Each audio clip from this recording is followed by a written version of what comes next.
negara itu harus berpikir tentang, oh iya, ini karena satuan dari masyarakat adat, yang mestinya itu ketika setiap rumusan undang-undang dasar sampai dengan undang-undang, itu mestinya itu harus memegang prinsip-prinsip yang namanya itu kesukuan.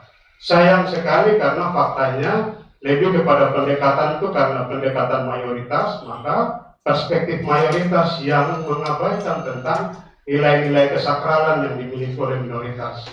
Walaupun kita tahu bahwa sebenarnya Indonesia itu bukan gabungan dari mayoritas person-person orang, tapi gabungan dari suku bangsa. Ini juga saya pikir ada kegagalan yang juga mungkin sangat fatal. Yang berikut itu misalnya kita tahu bahwa ketika adanya sebuah negara itu kan kalau di Indonesia kita kenal dengan ada tujuan negara. Yang pertama itu melindungi seluruh komponen masyarakat warga Indonesia.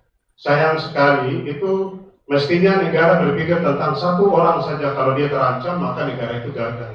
Karena tujuan negara itu melindungi seluruh orang. Itu kemudian dalam prakteknya itu bias sekali.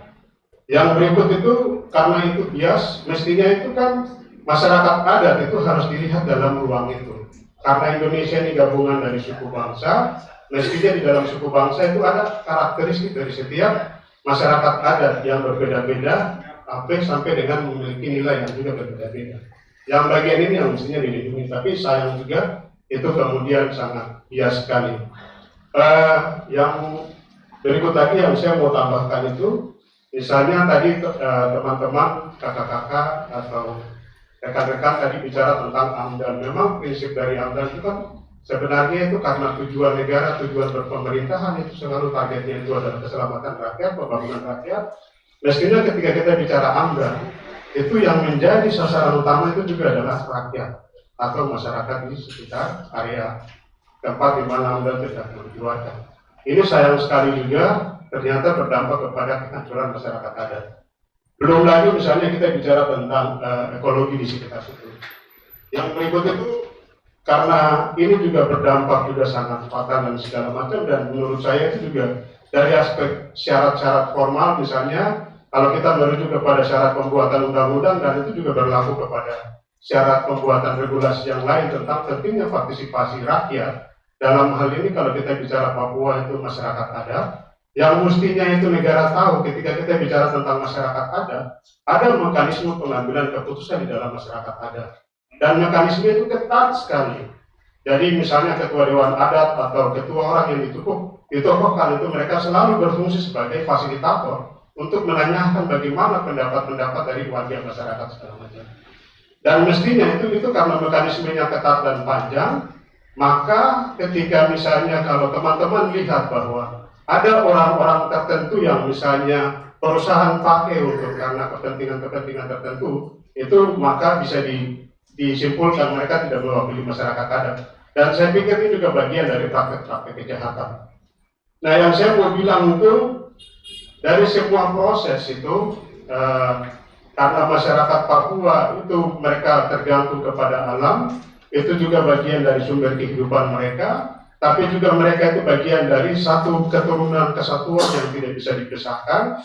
Dan ketika misalnya itu hutan mereka hancur, itu kan tidak hanya soal mereka akan hancur soal sumber kehidupan mereka, tapi mereka juga akan hancur di soal tatanan kebudayaan, kemudian bagaimana penghormatan kepada moyang-moyang mereka yang berhubungan dengan alam dan segala macam. Ini kan satu kesatuan yang akan menghancurkan mereka, dan itu juga akan bermuara kepada tidak hanya misalnya kerusakan lingkungan dan kehancuran lingkungan yang besar, tapi ini juga akan berdampak kepada pemusnahan daripada masyarakat adat.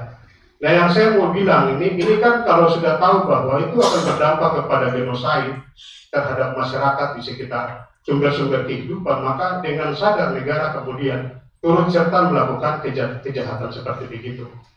Nah, kalau sudah seperti begitu, maka orang-orang yang memberikan izin ini kan sebenarnya juga bagian dari aktor-aktor yang turut serta akan menghancurkan tatanan kehidupan dari masyarakat adat. Dan kalau sudah seperti begitu, itu harapan hidup daripada masyarakat di Papua itu juga kemudian itu akan sangat tipis. Apalagi misalnya kalau teman-teman lakukan kajian lebih jauh itu di Papua sendiri, itu banyak suku, marga-marga itu kemudian ada sekarang warga yang jumlahnya cuma 1 orang, 2 orang, 3 orang. Dampak dari kekerasan negara yang begitu tinggi, tapi juga misalnya kehancuran sumber kehidupan mereka, dan mereka banyak juga yang mati karena pengungsian dan segala macam. Nah, yang saya mau tekankan lagi, memang saya setuju undang-undang tentang masyarakat adat itu penting untuk harus kita dorong supaya barang itu jadi.